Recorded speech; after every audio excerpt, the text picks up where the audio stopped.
Hello my dear student, मैं आज आप सबको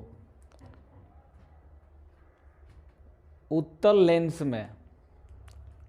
लेंस में लेंस सूत्र सिद्ध करके दिखाऊंगा। चलिए पहले जानते हैं लेंस सूत्र कितना होता है। लेंस सूत्र किसी भी लेंस के लिए होता है 1/f is equal to 1/v minus 1/u। ये है लेंस सूत्र।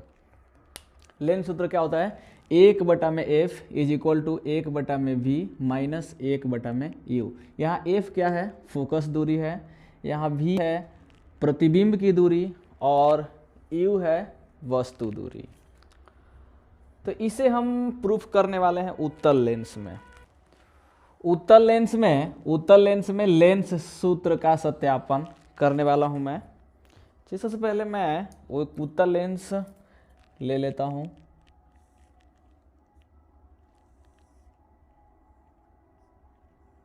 यह है उत्तल लेंस। इस उत्तल लेंस का ये है प्रकाशिक केंद्र है।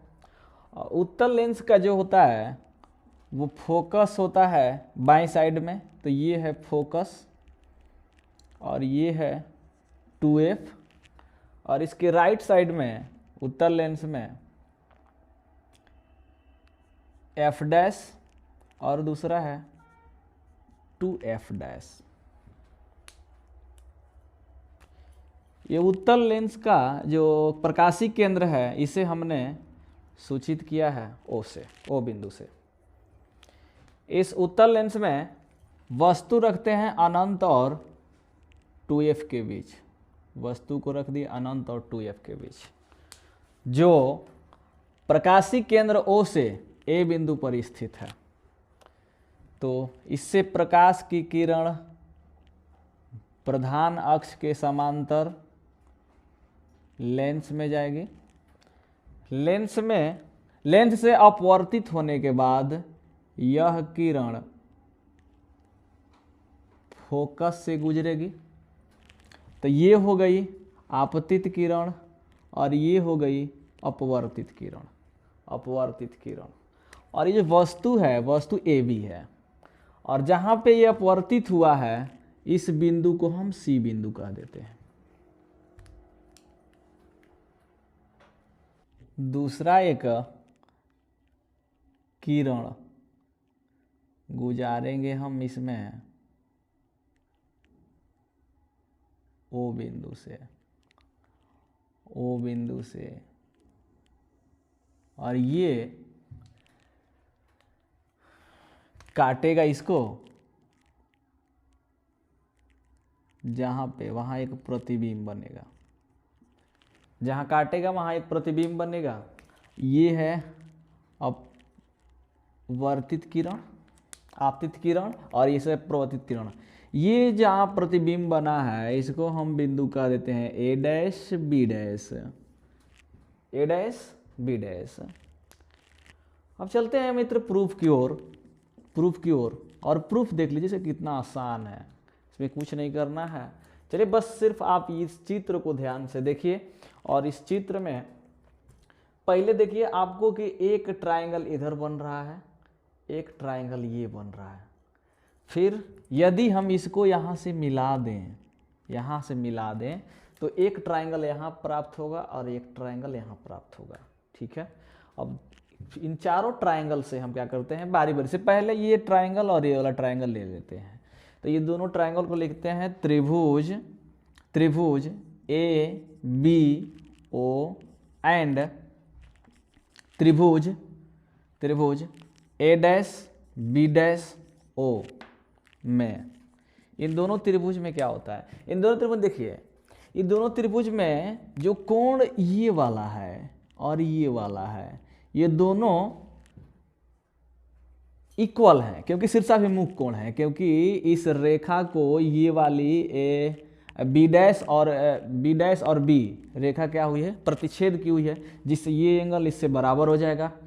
तो हम कह देंगे angle A O B, angle A O B is equal to angle B dash O A dash शीर्षाभिमुख कोण से बराबर है। ये शीर्षाभिमुख कोण से बराबर है।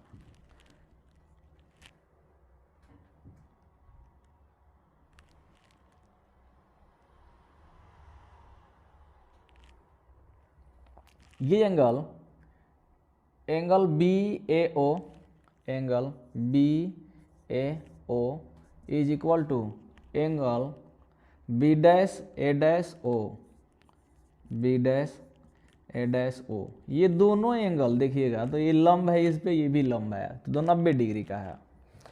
तो जब इस दोनों त्रिभुज में ये वाला एंगल बराबर है, ये एंगल इससे बराबर है, तो तीसरा कोण भी बराबर होगा। ये तीनों कोण जब इस त्रिभुज में ये एंगल इसके बराबर, तो ये वाला एंगल इससे बराबर और ये वाला एंगल इससे बराबर हो गया, तो इन दोनों त्रिभुज में तीसरा कोण भी बराबर होगा। जब तीनों कोण बराबर हो जाएंगे तो ये दोनों त्रिभुज जो होगा वो समरूप त्रिभुज होगा। तो त्रिभुज, अतः त्रिभुज ए बी ओ समरूप है ए डैश बी डैश ओ के। जब दो त्रिभुज समरूप हो जाते हैं तो उनकी संगत भुजाएं आनुपातिक एवं बराबर हो जाती हैं। संगत भुजाएं कहने का मतलब कि जब इसका आप लंब लीजिएगा तो इसका भी लंब, इसका आधार तो इसका भी आधार, अर्थात इसमें ए बी बटा में A dash B dash is equal to O A बटा में ओ ए डैश। इसको हम समीकरण 1 कह देते हैं। नेक्स्ट दूसरा अगला हमारा काम है कि ये त्रिभुज इस त्रिभुज दोनों त्रिभुज को ले लेते हैं। तो त्रिभुज ओ सी एफ डैश एंड त्रिभुज F dash A dash B dash में, इन दोनों त्रिभुज में देखते हैं तो इन दोनों त्रिभुज में ये जो एंगल है इस एंगल के बराबर है। क्या? ये वाला एंगल इससे बराबर है, अर्थात O angle O F dash C is equal to angle B dash F dash A dash शीर्षाभिमुख कोण से बराबर है।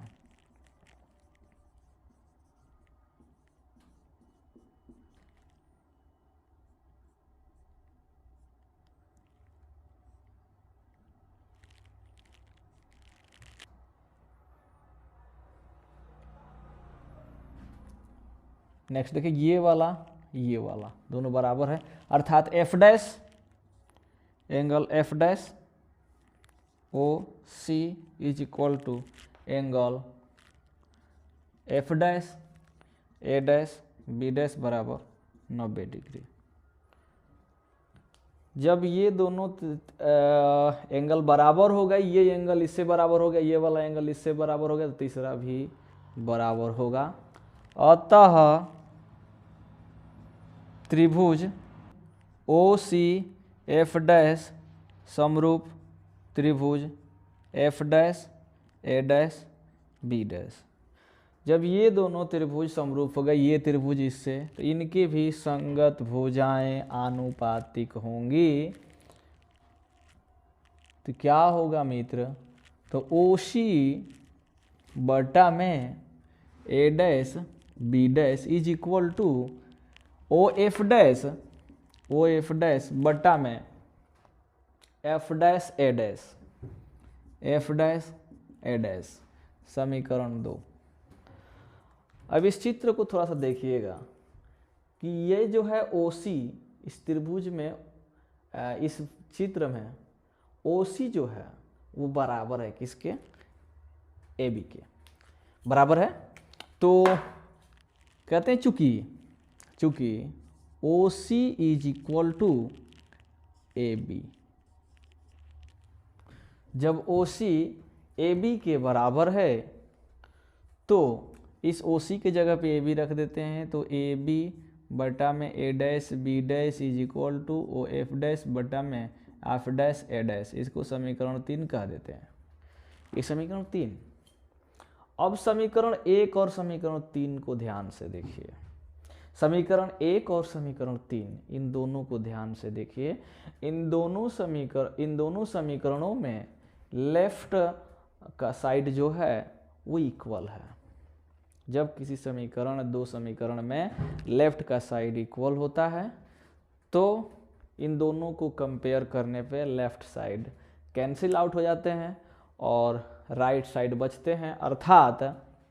अर्थात समीकरण 1 एंड 3 से, समीकरण 1 और 3 से हमें क्या बचेगा, ओ ए बटा में O A dash is equal to O F dash बटा में एफ डैश ए डैश। ये समीकरण 4 है, समीकरण 4 है। अब चलते हैं कि देखते हैं कि ओ ए क्या है। इस चित्र में ध्यान से देखिए, ओ ए क्या है। ओ ए पे हम ए बिंदु पे क्या रखे हैं, वस्तु रखे हुए, अर्थात यहाँ से ये जो दूरी हुई वो दूरी है वस्तु की। अतः ओ ए जो है, ओ ए बराबर माइनस का यू। यहाँ माइनस हमने ऋणात्मक चिन्ह क्यों लिया, क्योंकि लेंस में जब चिन्ह परिपाटी का उपयोग करेंगे तो लेंस से बाएं साइड में रखी हुई चाहे ज्ञात की हुई सभी दूरियां ऋणात्मक होती है तथा लेंस के दाहिने साइड की जितनी भी दूरियां हैं वो धनात्मक होती हैं। तो इस स्थिति से इस तरह से ओ ए जो है माइनस में प्राप्त हुआ है। Next A dash B dash, sorry O A dash देखिएगा तो ओ ए डैश यहाँ प्रतिबिंब बना है, चूंकि यहाँ से लेकर के ये दूरियां क्या है, प्रतिबिंब दूरी है। चूंकि ये है राइट साइड में लेंस के, इसलिए ये पॉजिटिव होंगी। नेक्स्ट ओ एफ डैश देखिएगा तो यहाँ से एफ डैश, तो ये जो दूरी है ये फोकस की दूरी है, अर्थात O F dash is equal to plus F और एफ डैश ए डैश। ध्यान से देखिएगा, एफ डैश ए डैश ये जो दूरी है इसको ज्ञात करने के लिए हम क्या करेंगे, इतना दूरी में से ये वाला दूरी अगर घटा दें तो ये दूरी हम निकाल सकते हैं। अर्थात F dash A dash is equal to O A dash minus O F dash. तो ओ ए डैश क्या है, ओ ए डैश प्लस का भी है माइनस ओ एफ डैश क्या है, प्लस का एफ है। इस तरह से ये प्राप्त हुआ। इन सभी मान को यदि हम समीकरण 4 में रख दें तो क्या हो जाएगा, यहीं पे कह देते हैं समीकरण 4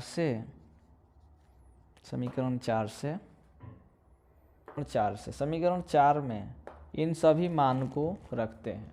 इन सभी मान को रख दे कि ओ ए क्या है, माइनस यू, तो यहाँ ऊपर लिख देते हैं माइनस का यू बटा में ओ ए डैश क्या है, ओ ए डैश प्लस का वी है, प्लस वी लिख दिए, is equal to O F dash क्या है, प्लस का एफ है बटा में एफ डैश ए डैश क्या है, देखिए प्लस का वी माइनस का एफ। ये हमें प्राप्त हो गया, ये हमें प्राप्त हुआ। अब क्या करेंगे, इनका तिर्यक गुणा कर देते हैं। तो इसका इधर गुणा करेंगे तो एक बार माइनस यू का v के साथ गुणा करेंगे तो क्या प्राप्त होगा, माइनस का यू वी माइनस का यू वी, अब पुनः इनका गुणा इनके साथ, तो minus minus plus, plus U F plus you और एफ इज इक्वल टू इनका गुणा इनके साथ, तो प्लस वी और प्लस एफ का जब मल्टीप्लिकेशन होगा तो क्या आएगा, वी और एफ। ये हमें प्राप्त हुआ।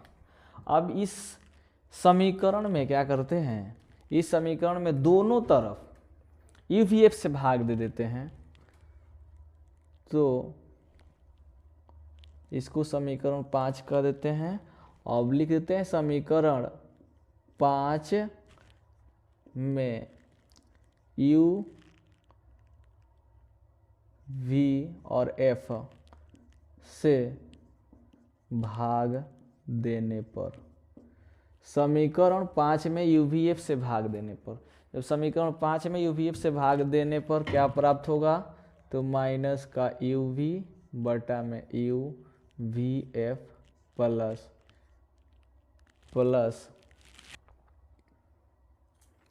यू एफ बटा में U V F is equal to V F बटा में यू वी एफ। यहाँ देखिए यू वी नीचे cancel out, U F U F U F, V F एक कैंसिल। यहाँ क्या बचा, माइनस का 1 बटा में एफ प्लस 1 बटा में वी बचा हुआ है यहाँ पे, बराबर 1 बटा में यू।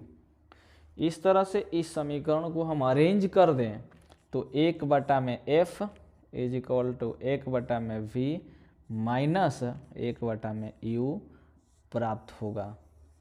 और यही क्या है, लेंस सूत्र है, अतः हेंस प्रूव्ड, हेंस प्रूव्ड।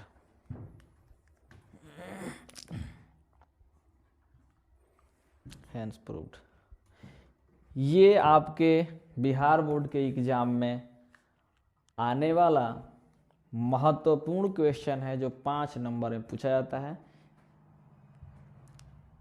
ये 10वीं कक्षा और 12वीं कक्षा दोनों के लिए अत्यंत महत्वपूर्ण है। इस वीडियो को आप 1 से 2 बार देख लीजिए, आपको बिल्कुल समझ में आ जाएगा।